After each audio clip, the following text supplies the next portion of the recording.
tomboko lahy sy tomboko vavy mandeha ny resaka toekarena mahandrotsika de mahandrotsika de manonofona azafaty tompoko fa tsy rehefa avantatra akory ianao de voaozona nonofona javatra am'seo dia rehefa jerenao ny fipetraky ny raha le toetsaina ikolokoloana ny fieverana sy ny fanasoasoana ny fahantrana de ino mapotika ny fisainana malagasy ny antony de zao rehefa mahantra ianao a de tsy aefa inino fa iandry amatamboniny iandry otolorana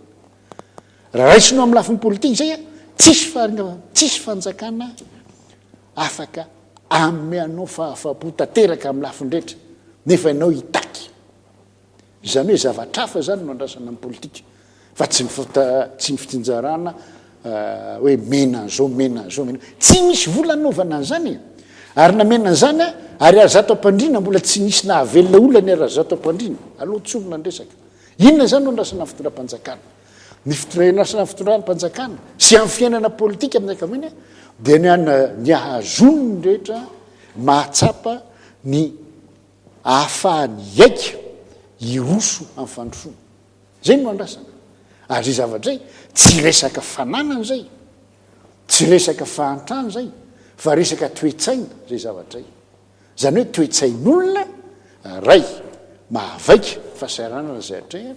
mivonina ny atrika amin'ny fahasahiranana ary mametraka baika azona manatrika zareo ka zay manahirana am'le resaka ny tena marina rehefa lalinao le izy a tsika